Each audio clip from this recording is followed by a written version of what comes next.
Good morning, good afternoon. We are live. Ladies and gentlemen, it is an exciting day today in the Pop Fly Pop Shop. We are celebrating the one and only Snake Baby, Kenny Snake Stabler, and we have very special guests stepping into the shop. First, ladies and gentlemen, we have a guy who's been the voice of the Raiders for decades and has witnessed so much history and actually emceed the party the night that Snake went into the hole. JT the Brick. Boots, what's happening, guys? Violator the crew. Good to see everybody. Happy to be here.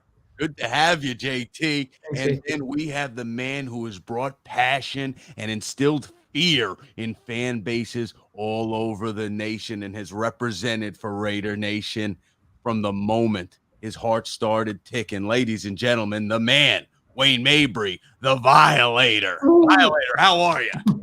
What's up, fellas? It's always a pleasure, man, to chop it up, with like-minded people. Let's go Raiders. Absolutely. And ladies and gentlemen, the artist you all know and love, the man, Mr. Daniel Jacob Horine, who just released another incredible piece from his Pop Fly collection. Daniel, how are you? Thanks, Charlie. I'm doing good. Thank you. Absolutely. So take us through. Let's pop that piece right on here. Let's talk about the man, Kenny Snake Stabler. Daniel, what did you think in approaching this piece?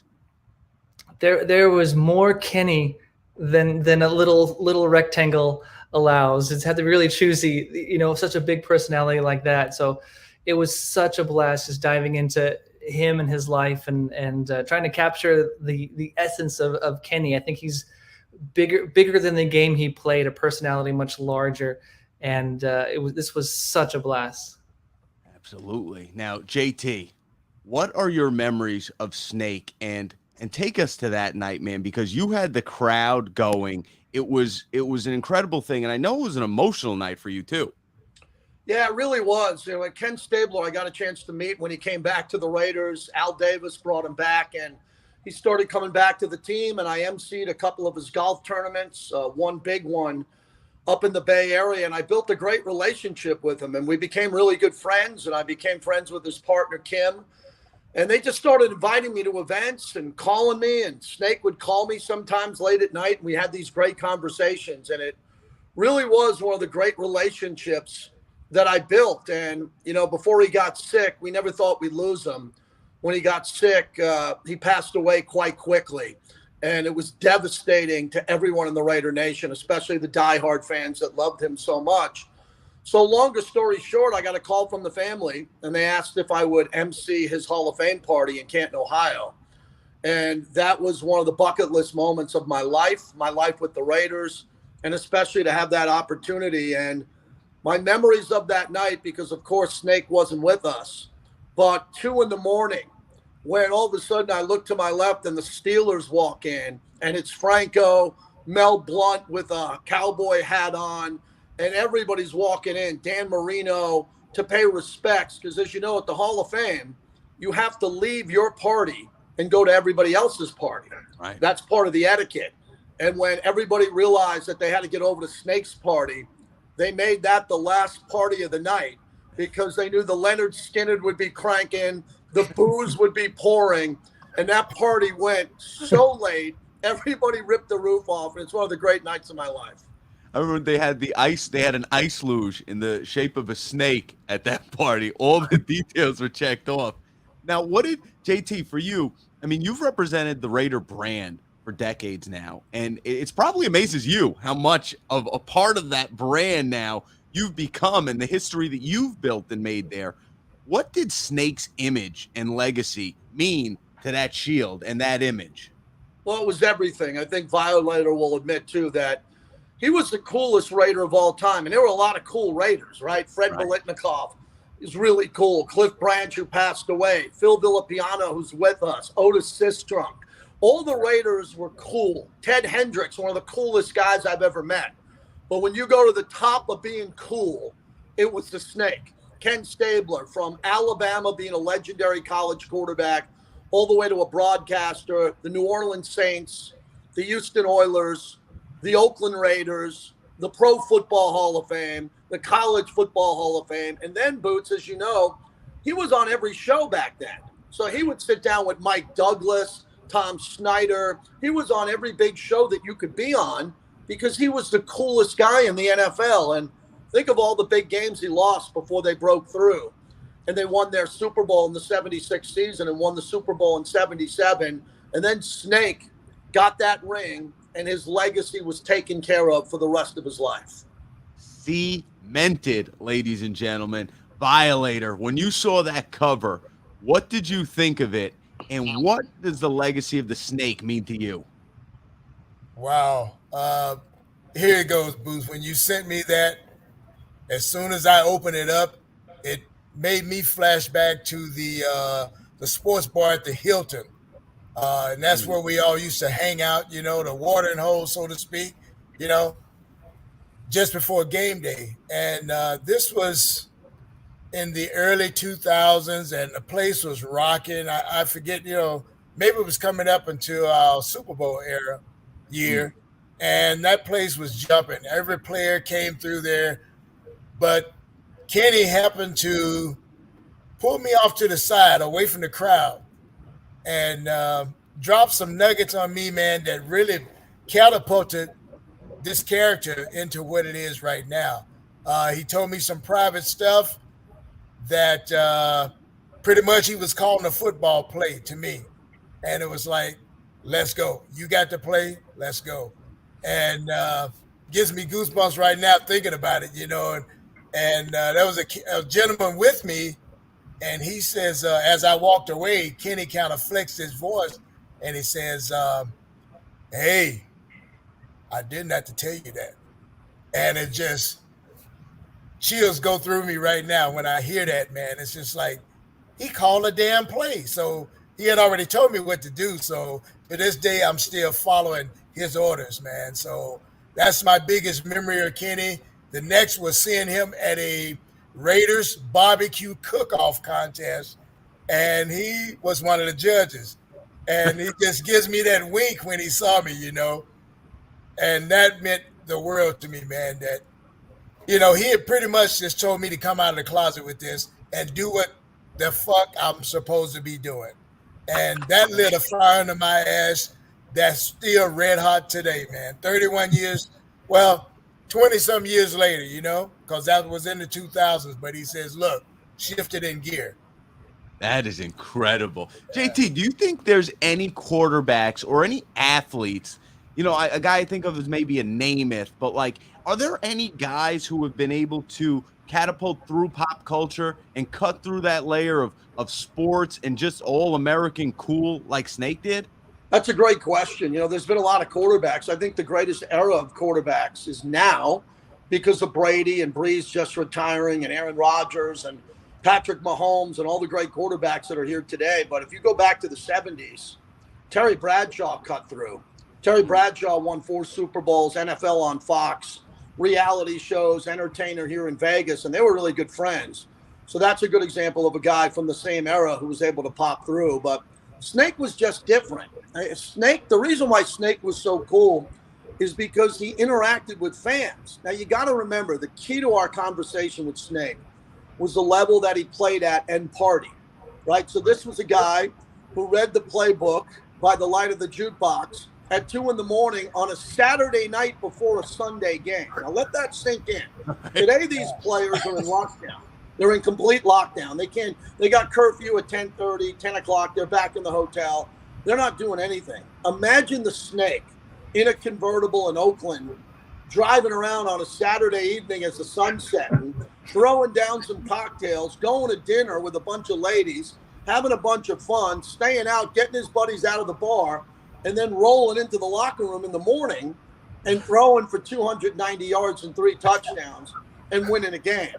That will never happen again in the history of this sport. Never will. And even if it did, it wouldn't happen at the level of the Snake. So his ability to party, to represent pop culture, to represent the Raiders, and to just be the ultimate renegade. You know, Al Davis is the ultimate maverick. Ken Stabler, to me, was the ultimate renegade. And whenever I go around my house, I got some signed autographs from him. I got some pieces that really mean a lot to me. But his daughter, Kendra, and the whole family, they're just great people. And this legacy will live on forever in the Raider Nation. Absolutely. And guys, I think some of it rubbed off on JT because I've had some nice Saturday nights with JT. I've seen this man have a good time and then come out the next day and be able to give a presidential address. Okay, you would think you went to bed at 6 o'clock the previous afternoon. So JT, I think you were coached very well there. Hey, Boots, one more on that. Fred Biletnikov's event's coming up this Sunday and Monday. And yes, one of the my 19th year, I think, emceeing it. And one of the years, Kenny was there. And all of a sudden, we're in Fred Biletnikov's suite, and it's 1 a.m, and the bar cart's there. And the bar cart rolls in, and I'm looking, and it's Kenny, and it's Freddie, and Tim Brown was there, and all these guys are sitting there, and I'm sitting back behind them, listening to them talk football. And if you could ever hear Fred Biletnikov talking football with Kenny the Sage Stabler, it's one of the coolest things. I can't even remember the details of the story. But those two guys in a room together, man, was an ultimate blessing for me. Oh, man, we can toast to that, ladies and gentlemen. Now, Daniel, he just mentioned Kendra Stabler. Mm-hmm. You worked with Kendra behind the scenes with some of the details of the cover. Tell us about some of the gems she gave you and some of the ways you worked that in here.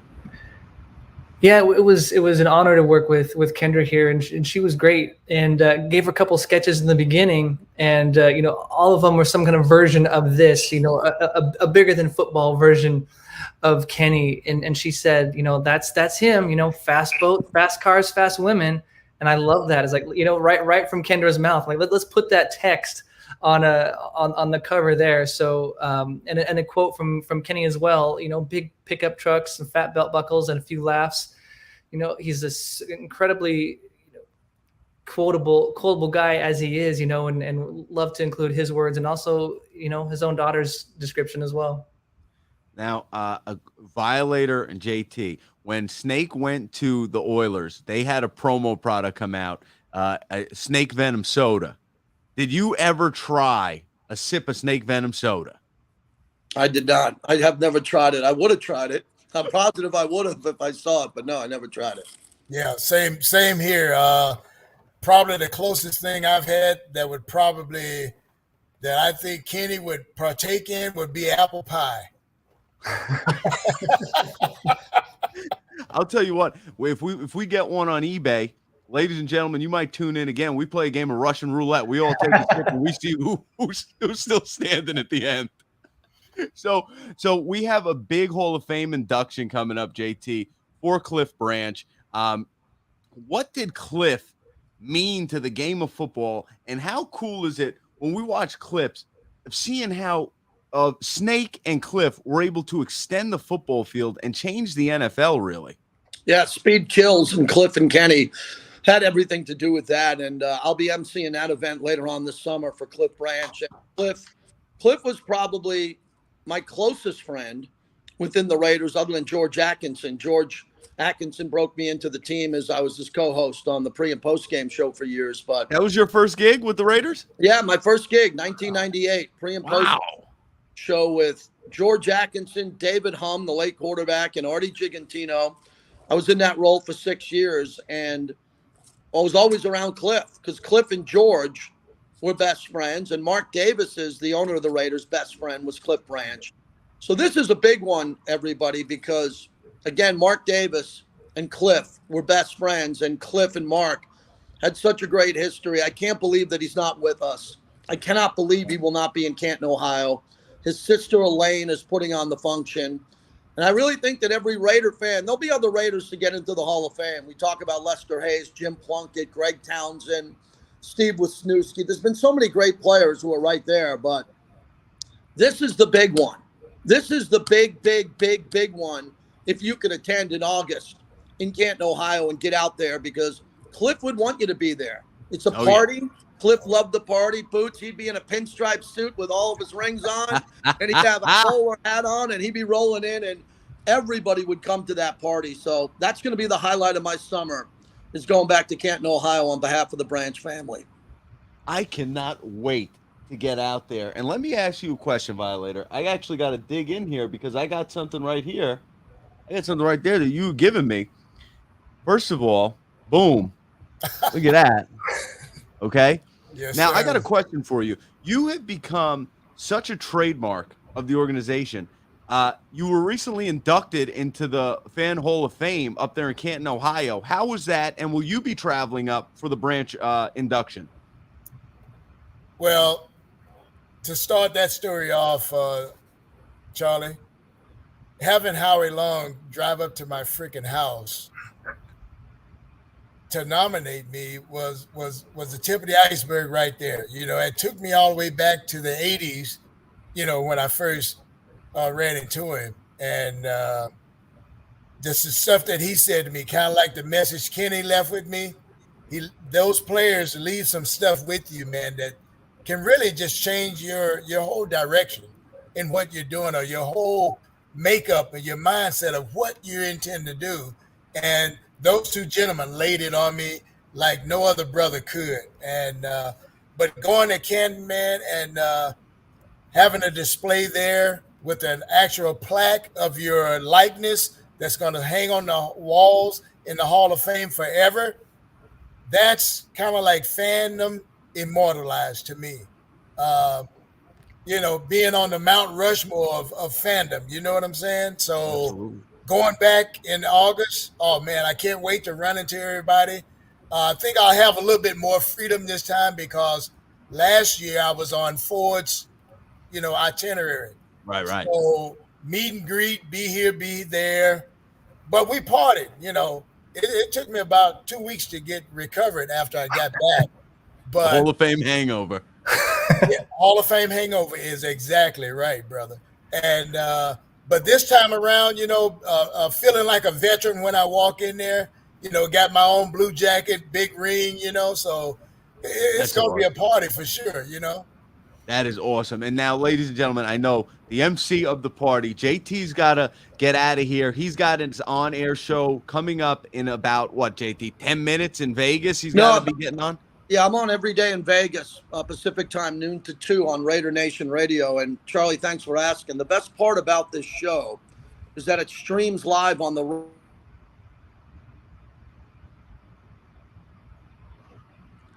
Well, as the ad was going, is he back? So you can go to the Raiders website, go to the Raiders on the mobile app. Everybody should have the Raiders mobile app. And go on the mobile app and just click on the radio. And we get calls from London, Florida, Seattle, mostly from the Bay Area, and LA from Raider fans. And it's a lot of fun. I get a chance to channel the energy of the Raider Nation every day, noon to 2. And that's 3 to 5 Eastern time on Raider Nation Radio. Absolutely. And you guys know it's a global Raider Nation. JT, before you go, if there's one thing that young Raiders fans now don't know about Snake, what's something you'd like for them to know and, you know, start learning the legacy? Well, I would learn more about him as a human being, how many people he helped and his charity endeavors. I mean, the guy was a monster when it came to charity work that he did in Alabama, Mississippi, throughout that whole region of the Panhandle in Florida. And when Snake was called on to be in an event in the Bay Area, it could have been Joe Montana's event, a Bolitnikoff event, whatever it was, Snake would show up because he wanted to give back. One of those athletes, as you know, guys, that he jumped over the line, dealt with kids, took pictures, had a beer with the guys who were just he's one of the most interactive athletes ever. One of the best. I love the Snake. The Snake is the coolest Raider who ever lived. There will never be anybody as cool as the Snake Stabler. Hip, hip, hooray. A cheers to that. JT, thank you so much for coming on, man. We'll get with you, and we'll be seeing you in Canton, brother. Yes, sir. Thanks, JT. Guys, have a great. Absolutely. Now, fellas, Daniel, can you pop up that piece right there? You've got it. So, folks, everybody watching, Daniel puts out one football cover every 2 weeks, and it's only available for 2 weeks. After that 2 weeks, it is retired. It is gone. So get your hands on it while you can right now at popflypopshop.com. One of my favorite gems in here right there is the way that you put the pop fly on the, is that the Pabst ribbon right there? That is the Pabst ribbon right there. Yep. I love that. I love that. Violator, when you think about the, I guess, the image that you represent, because you're a representative of the Raiders image across the globe. You're an ambassador of this Raiders brand across the globe. What do you want other fans to feel when they see you? What do you want them to think? And what do you want them to say about Raider Nation when they leave you? Great question, Boots. Listen, to piggyback off what JT was talking about, here's my philosophy of the whole thing in a nutshell over my 31 years of doing this. Life is about yin and yang, which creates balance. When you look at me, all you're seeing is my spirit turn inside out. It's all like the lining of your jacket. You know what I mean? You don't see it every day, but when it's out, when you get to see it, that's a special occasion. That's what game day means to me. And being a Raider fan, man, if you don't look at the shield and just get goosebumps, you ain't one of us. I like that. Now, you said something the other day, we were talking, and this is for everybody listening. This is, you don't even have to be a sports fan to relate to what we're about to talk about. You know, I'm interested to see, Daniel, what you take out of what we're about to talk about. All right. Violator, I'm going to say one term, and you take it away. Mustard seeds. Small by the eye, but don't get it wet. Here's the thing. I got a real life lesson, and you can read that in a copy of my book. I'm a shameless plug here. The Walk, Footsteps of My Journey. Get that on Amazon or at my website, moto-sport.com. Personally autographed for me, of course. But anyway, the power of a mustard seed, something you can hardly see, but once it's activated, it just wreaks havoc. So that reminded me of Raider Nation, being a Raider fan. All you need as a child is to get a glimpse of what's going on, a smell of that barbecue. Ooh wee, and it's on, baby. You put on your black shirt and your hat, and it's time to stomp the yard. I love that. Daniel, the concept of the mustard seed, the small seed that could survive anywhere and can grow into something incredible. What was the mustard seed for the Pop Fly Pop Shop brand? That's a great question. Probably hard to call him a mustard seed, but my father, you know, he's the one that introduced me to art. He took me to football games. He took me to my first Raider game. He took me to all my Dodger games, you know. So and 100%, this project, every piece I do makes me think about him, and it was just those early moments of just a dad taking a son out, a dad taking a moment. Is turned this into what it is, and much more than this too. So it's I appreciate you saying that, Violator. That gives me goosebumps. Hearing that just gave me goosebumps, man. And you know what's crazy to think is that you two guys are meeting each other for the first time right now, and you've probably been in the same. You were probably both in the LA Coliseum for a Raiders game together. Probably, no doubt. That's getting that therapy, baby. Getting therapy. Right. And if you guys need retail therapy, popflypopshop.com is where you head. Now, Daniel, in the description of the piece, when you go, first of all, I love your artist descriptions. When you go on and you read what you wrote about the coverage, you mentioned your father in this. Yeah. And tell us a little bit about that. The Renegade. Yeah, this I didn't know a ton about Kenny going into this. I knew who he was. He was one of those presences that was beyond the game that he played, but really digging into his life, I'm like, holy smokes, this is my dad. Maybe a baptized version of Kenny, maybe, but my dad was just a rough, rugged dude, you know, and truly big belt buckles. He had cars and boats, and one of my memories of my dad was he was doing his own dentistry in the bathroom with some sandpaper. You know, taking care of business. You know, he was this guy, and so much of just what I was seeing, what I was thinking, just reminded me so much of my father. And he passed a short bit ago, so it was really great to have those, just to spend a week thinking about Snake and thinking about my dad and connecting with my dad in this way. That's awesome. That's awesome. And it's awesome to think the power that sports has. I mean, Violator, you think about how many families you've met. You think about how many kids you've impacted. Hell, I remember when I was in Jersey growing up watching the Raiders. I loved this West Coast football team.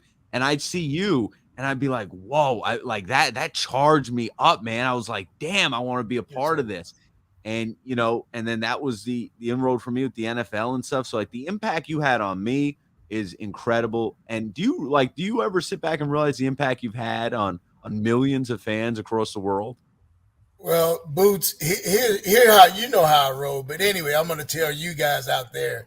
To me, as a 12-year-old, I really feel now that I was born to do this. I was always kind of an oddball, almost nerdy, so to speak, but with a clobbering time mentality inside. So that's why, wearing war paint and this kind of stuff is just something I feel I was born to do.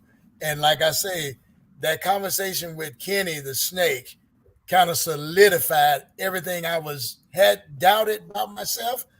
He said, forget that. Go carry the torch and carry that fucking torch high. So Absolutely.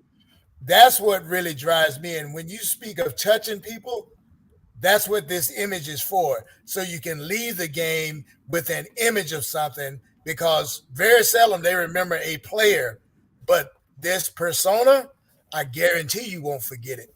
So That's part of the plan, the mustard seed in itself. Everybody I touch, that seed is getting wetter and wetter, brother, and it's spreading. And just sitting back, sometimes I do when I'm having one of my cigars and retrospecting on life, I think about all those families, man, all those kids, some who are adults now with their own families. So you're talking what? Generations. So that's another one of my terms, generations. We go deep like layers in an onion, man. And it's a beautiful thing, man. And you see people from the outside giving us respect, that lets you know that Al was a freaking genius. Absolutely. And it's funny when Daniel put out the cover, Snake's not with us anymore. So we're thinking, how should we celebrate this? Who do we bring on, this and that? And Daniel sent me a picture of you that was on, I guess it was on Google or something, D, right? It was Instagram. It popped up on Instagram. Like, oh my gosh, this guy right here. He's like, we gotta get. I was like, Violet. I was like, absolutely. So you look straight out of a comic book. You're larger than life. When you grew up, Violator, were you a fan of comics? If you were, what was your favorite? And how did you put together the image of the Violator? Oh man. You need to be running down the dirt road with me back in the 60s, brother. God. Anyway, I was always into knights, guys on horses with armor, swords, all that kind of strength and honor type stuff. That was me as a kid. Didn't play kiddie games because I had a rough mentality. So I'm looking to bust people up anytime I got close to them. Even having a girlfriend was awkward. And but I was into superheroes, guys that were monstrous in strength or diminutive in size with power, and the way that they wield that, that was like a sword to me. So, but I had this dark side of me that was like Ben Grimm. That's who I was as a kid. And later on, I guess the Incredible Hulk, But my character is what I call fusion between pirate, which that shield represented to me, pirates on a ship, and football. And the spikes are just my attitude. You already know what you're getting, but I have so much fun with it, man. I've been truly blessed to just represent something that means more to me than just a shirt hanging up in the closet. It's a way of life. And, when they cross my arms for the last time, hopefully with my sword in hand, somebody will tell the rest of that story. Absolutely. Daniel, you crushed this one once again, out of the ballpark, man. Congratulations on another class. Yes, sir. I got one question for Daniel. Sure. When is the Violator going to be on that cover? Now, when the Violator asks, I respond. No, I seriously, as I'm sitting here looking at your face, I'm like, oh my gosh, this is a superhero right here. Maybe there should be a fan offshoot of Pop Fly dedicated to passionate folks like you. Issue number 1 right here. Ooh, let's do it. I love it. And hey, ladies and gentlemen, we have the Road to the Raiders Hall of Fame induction for Cliff Branch. So, I mean, I could see a Speed Kills cover coming out. I could see a certain sword-wielding superhero clearing the way for that path for Speed to kill. I don't know, Daniel. I see Violator. Sometimes I think you just leave the ingredients at his front door and let that artist cook. You never know what this man's going to come up with. That's right. Surprise us. Absolutely. So, ladies and gentlemen, thank you for coming back to your favorite comic shop again.